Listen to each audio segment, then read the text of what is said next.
What's up, you guys? It's your girl, Mika Chanel, back with another edition of Mika Chanel is Just Saying. All right, y'all, I am so excited because, ooh, dang, somebody pinched me. I feel like someone pinched me on my back. Anyways, y'all, I'm so excited that my show is back. If loving you is wrong, yes, yes, yes. Okay, Tyler Perry, you finally hit the nail on the head with this show. Like, I'm not really into Tyler Perry shows. For better or worse, I was into it at first, but I don't know what happened. But If Loving You Is Wrong is my show. I'm so excited. I was so excited when I was scrolling through the DVR and I saw that it was back because I didn't realize it was coming back so soon. For some reason, I thought it was going to come back in October. But I'm happy that it didn't, and I'm happy that it came on this week and I saw it, you guys. So let's get into this episode, y'all. I'm just so happy. This show really, it gives me everything I need. It's like a reality show / soap opera all mixed in, and I like it. Anyway, so If Loving You Is Wrong, season 3, episode number 1. It starts off kind of sort of where the finale last year left off, which is when Brad was like storming out of the hospital because he had seen that the baby that his wife delivered was black. Now, is that the same baby? Because I could have sworn that baby that was on the season finale was dark skinned. Or I might have been looking at a different baby in that nursery, but I could have sworn that baby was like dark. Because I was tripping. I was like, dang, why they got to make the baby so dark? I mean, you know what I'm saying? It didn't even look, the baby that I was originally looking at didn't look biracial, but so anyway, so they were following him out into the parking lot and they're chasing him and they're like, Brad, slow down, Brad. It's Esperanza, Natalie, and Kelly. And Kelly and Esperanza are like, Brad, slow down. Talk to us, Brad. Please stop. And Natalie's like, y'all leave that man alone. Just let him go. You know, and then Brad spins around. He's like, what do you want to talk about? What do you want me to say? What are you going to say to me? And then they're like, we don't know what to say to you, Brad, but Esperanza's like, we know that Alex loves you. And he was like, that makes it worse. And then he's like, okay, so now y'all need to get out of my way, because at this point they're in the parking lot in front of his car. He's like, okay, now y'all need to get out of my way before I have to explain to Eddie how I ran over the mother of his child, okay? And Natty was like, I told y'all to leave that man alone. Now you better move, because he ain't playing. So he speeds on out the parking lot, you know what I'm saying? And then they're just standing around looking all sad and confused, and was it Esperanza or Kelly? One of them was like, I feel so bad for her. And I'm like, bad for her for what? Why do you feel bad for her? She cheated on her man, not once, not twice, but a gazillion times with his best friend, who happens to be the next door neighbor, in the backyard, in the shed, while the man was upstairs sleeping and old dude's wife was over there sleeping. Come on now. What you feel sorry for? Huh? She didn't even care about ending that affair until she found out she was pregnant. And then even then, she was still trying to go on with the affair. And then it was just like when her husband found out, then it was like, oh, now all of a sudden Randall is the scum of the earth and this and that, whatever. I ain't got time to be feeling sorry for no tricks like that, okay? You know, and when then you having sex, unprotected sex with this man, girl, bye. I don't know why. And Natalie was like, I feel sorry for her too. And Esperanza's like, no, you don't. You're lying. She was like, yeah, I am lying. I don't feel sorry for her. You know, I give it to her straight. She did this to herself. She was like, Natalie was like, I have enough stuff going on in my life, going wrong in my life that I did not do. That's cause because of somebody else's issues or whatever that they don't put on me. She was like, this is something that she did, so I can't feel sorry for her. And they was like, well, maybe you need to leave. And she's like, I'm not leaving. I'm not going nowhere. This is my friend. And I just can't even understand why Kelly and Esperanza are so up Alex's ass and I'm feeling sorry for her. Now, I understand, and that's your girl. You're going to be there for her. But they not feeling sorry for nobody. They got themselves in that situation, okay? No, please. And then remember how they thought it was Kelly that was sleeping with Randall? Remember that? And then do you think that poor Esperanza be running around talking about, oh, poor Kelly, if it was Kelly the one laid up in the hospital with an illegitimate baby? No, they wouldn't. Girl, get out of here with that mess. Anyway, so then you see Eddie. He is on the phone and he's staying with Esperanza or whatever. So he's on the phone like asking some dude name. I wrote the dude's name down because at the end he came back at the end. What was the dude's name? Oh shoot. Y'all, Tank. That was his name. He was asking this dude Tank where his money was at, and Tank is like, "Hey, I gave it to Ben. Ben is a we find out is a druggy cop." So anyway, so he was like, "I gave it to Ben or whatever." He was like, "Yeah, okay." He was like, "Yeah, I know the streets is talking. So have you heard about who shot me?" And he was like, "Nah, man, ain't nobody heard about that. I don't even know what's going on or whatever." So while he's on the phone with Tank, I guess his phone rings, or right when he hangs up or something, his phone rings, and it's another cop from the station. Like, look, you know what I'm saying? Lucien been up in the office all day talking to the internal affairs and the captain or whatever. So, are you worried, Ed? Are you worried? And Eddie was like, "I ain't worried. I don't care. He works there. Whatever. I don't even care about all of that." It's like, "You know what they talking about?" He was like, and then dude was like, "No, I think his name was Stefan or something." He's like, "No, I don't know what they talking about." So Ed was like, "Well, what the hell you calling me for?" But he looks scared. Y'all know he's scared because he's a dirty cop. You know what I'm saying? So he don't know what Lucien is in there saying, you know? And he knows that Lucien don't like his ass any dang way. So anyways, when he hangs up from that cop, he ends up calling Esperanza, right? I think he's just a little nervous. And he's like, "Ask Esperanza, when you coming home? When you coming home?" or whatever. And she's like, "You know, I'm at the hospital with Alex." And he's like, "Oh, well, what's wrong with that trick ass hoe?" You know, that's his favorite thing, to call somebody a trick ass hoe or some hoe ass and all that. And then Esperanza's like, "You need to stop it." And this is when we find out that Eddie and Alex are cousins, which it was never brought up in season 1, and if it was, or season 2, and if it was, I completely missed that part of it or whatever. But now I understand why Brad and Ed are so close friends, because Ed is family, and then you know how you bond with family members of your spouses or whatever. And you may not bond with them just like on just regular meeting them out, but since it's family, you might get to know somebody and you like a part of them or whatever, so you keep hanging with them. So that's kind of, I guess, how they got together, because I always wonder how the hell they could be friends. No. Actually, no. Weren't they in the war together or something? So maybe he met Alex through Ed. I don't know, y'all. Yeah, I think they were in the war together, and I think Ed saved his life or something like that in the war. Something like that happened. Anyways, then you go on. We see Marcy. Marcy is on. So I'm thinking that Ed calling Esperanza. I'm gonna skip ahead a couple scenes just because this other little scene don't really mean much. So I'm thinking Ed is calling Esperanza because he's nervous, but then later in the episode, you see he was calling her to see what time she was gonna be back, because he had some old little drug dealing prostitute or whatever this chick was up in the house, sleeping with her in Esperanza's bed. Why he's supposed to be laid up sick with the gunshot wound? You know what I'm saying? And then I'm like, how in the world he gets shot up like 5-6 times and he just got that little big thing? I know he had a vest on, but damn, the vest do all that, because they was like shooting his ass up, you know. Anyway, so that's why he called Esperanza, because he wanted to see how much time he had with this little trick that he done brought over, so her and him can snort coke together up in Esperanza's house, up in her room, and all of this and all of that, and the chick all up in Esperanza's perfume and laying all in her bed and stuff. And then he finally kicks the chick out or whatever. So like, it didn't call the chick a junkie. Dude, you a junkie? What? It's like the pot calling the kettle black. You know what I'm saying? Anyway, so then let's move on. Marcy is on the phone. She's talking to somebody, her friend or something, and she's just telling her friend like she feels sick. She's been sick to her stomach for weeks. She don't know what it is or whatever. I'm thinking to myself, are you pregnant? Because they were trying to get pregnant. Alex and Marcy and Randall were, thinking about having a baby, and it just wasn't working out for them or something, and so, or was it that Randall didn't want to have a baby? Something like that. I can't remember exactly how it was going.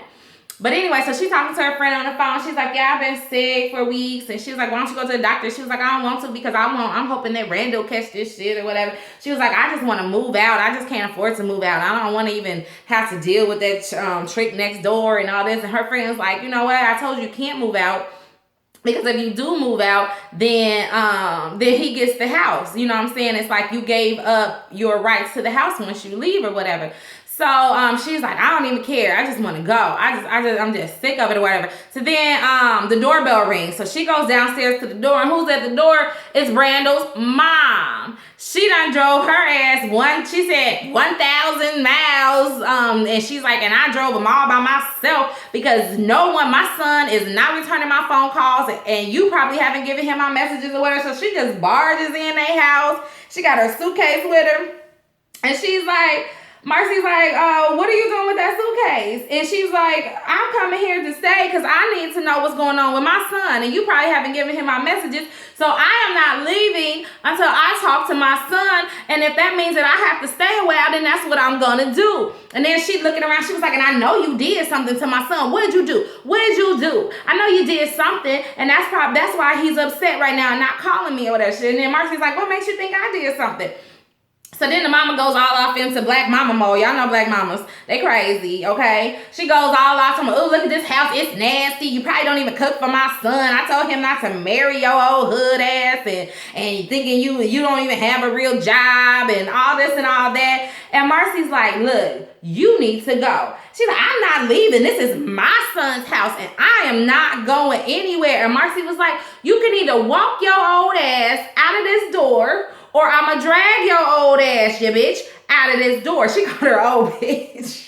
That was funny. Marcy was serious too. And then she had tipsy because it's like 10 o'clock in the morning and she done drank a bottle of wine. So she just like, a little tipsy. She already charged up, and then this woman barging up in her house or whatever. She was like, look, you old bitch. Either you gonna walk out this door, or I'm gonna drag your ass out this door. Now the choice is yours, whichever one you want. Now the mama sees she's serious, right? And she slowed the roll. She's like, fine. Well, I'm just gonna sit on this porch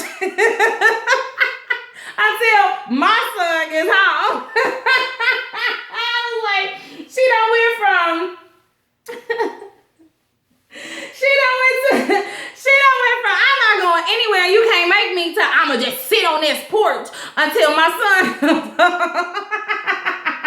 That was so funny. That is so funny. So while she's sitting on the porch, Brad brings his ass home and she's like, hey Brad, the mama. She's like, hey Brad. And she's like, you remember me from 2 years ago at Christmas time? And he's like, oh yeah, okay, hi.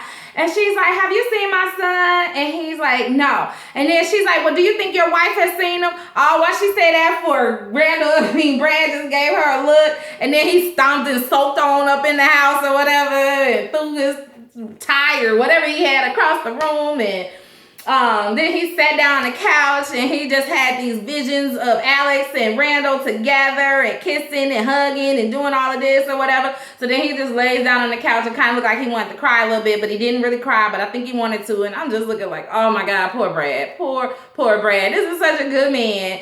And then his wife and his best friend go out and do this to him and then have a baby. Oh my God, But I don't know, y'all. I don't know how that's gonna go down. I think he might try to go kill Randall again with a gun. You remember he had the gun last time? I think he might go over there and try and shoot Randall again this time, now that he knows that the baby is really Randall's. Because there's no denying that baby is mixed. Anyways, you go over to the police station. Lucian is in the police station. He's talking to the captain. Internal Affairs has left. And the captain is like, look, you done talked to Internal Affairs for 2 days and you've been dodging their questions. You're very smart. You know what I'm saying? You know how to lead the interviews, but you need to answer my question. Is Ed a dirty cop? And Lucian is just like, you know what I'm saying? He has some issues, but I think that I can be a good influence on him. And then the captain is like, so you're not going to admit that he's a dirty cop? Why are you trying to protect him? Your loyalty need to be to this force.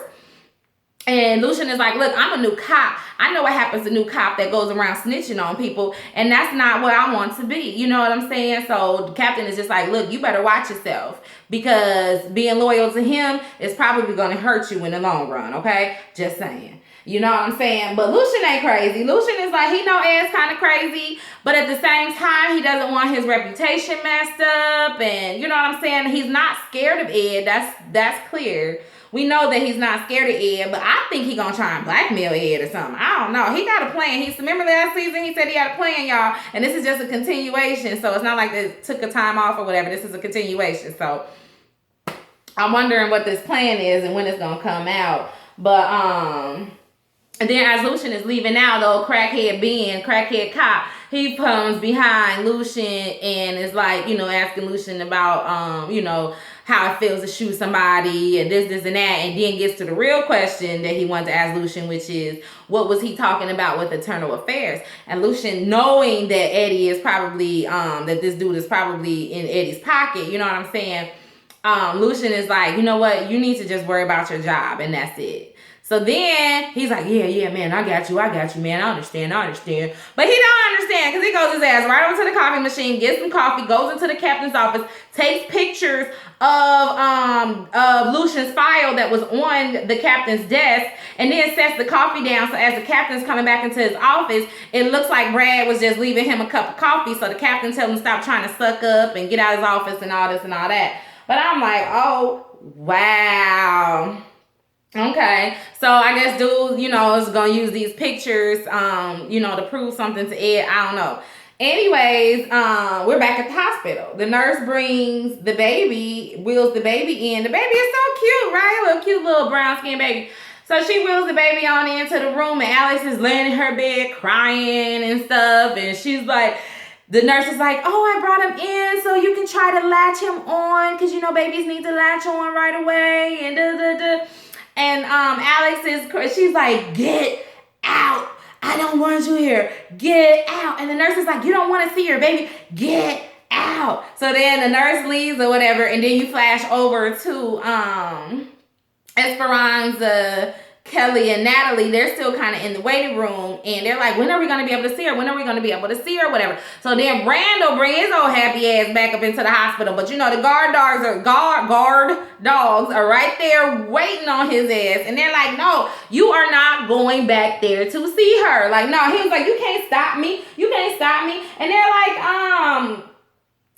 Natalie is like, I can't stop you, and I'm gonna slice your ass up. Just try me. He was like, oh, where'd they get you straight from the ghetto? She was like, yeah, you have no idea. I will fuck you up. She was like, he don't know who he playing with. Up in here. And then they're like,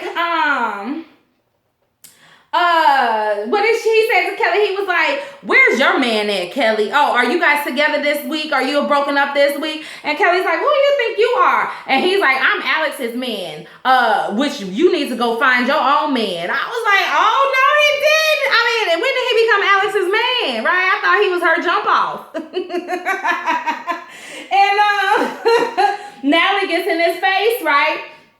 And she's like, I told you you're not going back there. I told you you're not getting through, right? And so he tried to like move past her a little bit, not like push her, but he like tried to go around her a little bit. And she took this damn knife. It must have been like it was a small one. In the end, she admits that it was a box cutter. She sliced him. He was like, ow, ow. It's like, you ghetto bitch. And he said, you ghetto bitch. And then she sliced him again. She's like, call me another bitch. She's just slicing them up right here in the hospital, in the middle of the waiting room. I'm like, nobody is around. And then the police officer comes up and he's like, is everything okay?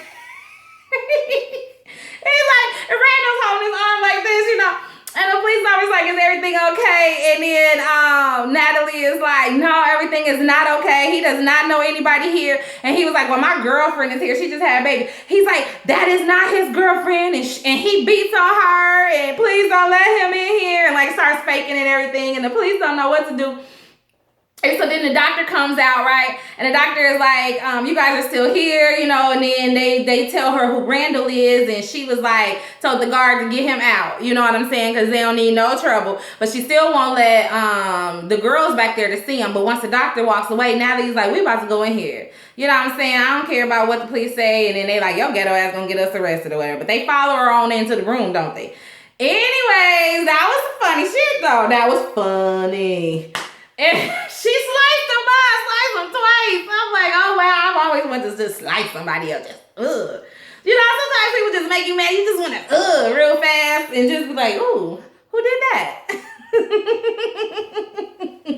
Anyway, so in the last scene, Eddie, the dude comes over to Esperanza's house, the druggy cop Ben. He comes over to Esperanza's house, and he's like, and then Ed's like, where's my money? Where's my money? And he was like, I ain't got your money. He never gave me the money or whatever. He was like, yes, he did. He was like, no, I have your money. But look at this. Look at this. I took some pictures of Lucian's files. Ed's like, I don't want to look at these files. I want my money. You know what I'm saying? You can't be talking to no druggie about no files when they want that money. You know that dude is a druggie too. He understands how it works, right? So he was like, he never gave it to me. So he was like, I know how we gonna settle this. Ed was like, I know how we gonna settle this. So Ed gets on the phone and he calls Tank and he was like, meet me down by the well right now. And so him and Ben and they meet dude down there and Ed pulls a gun out on him like, what? And then Tank is like, what's going on? What is this? This is about somebody that shot you, man. I don't know what's going on. I know how you quick to pull the trigger on somebody or whatever. And he was like, you damn right. And then he shoots 2 rounds into the ground, right? And so he was like, where's my money? He was like, I gave it to him. He was like, well, he said you didn't give it to him. So he reaches in his pocket, right, to get his cell phone out because he recorded it because he know that Ben and his woman are some crackheads. So he recorded the exchange of the money. And luckily he did because Ed was going to shoot his ass in the head. Y'all know he crazy. And so yeah, so anyway, so he watches the video. He was like, you better not ever have me on video or anything. So he keeps doing phone right and he makes Tank leave or whatever. So then he turns around to Ben and he's like, what is this? What is this about? Watch the video. So they watch the video, right? And see Tank giving the money to Ben, right? And Ben was, before Tank had left, he was like, him and his woman got it bad. They got it bad. They be Jones in bed or whatever, you know? And so anyway, so after Tank left, and then Ed was like to Ben, he was like, oh, was that your left hand that you grabbed my money with? Was that your left hand? And Ben looking scared as hell now. Girl, Ed done took his hand and put it down on the car and shot his hand off. I'm like, this motherfucker is crazy. He high, he's crazy. You know what I'm saying? Snorting that dang cocaine or whatever the hell you snort up your nose. Anyways, and so Ben was like, oh my God, you shot me. I gotta work, you shot me. So then Ed tells him to call it in and say officer down or whatever, and that he was chasing a perk, because you know Ed is used to this, he ain't new to this. So, you know, he been a crooked cop from day one. So anyways, and then Ed gets in his car and he pulls off. And that's how it goes off, y'all. Right? That's crazy. Oh my God, Ed. The first episode, Ed, you up to your old tricks. Oh, wow. So, yeah, I don't know. But I think we are in for a good season, y'all. I can't wait till next week so I can watch it again. It's going to look like it's going to be good again.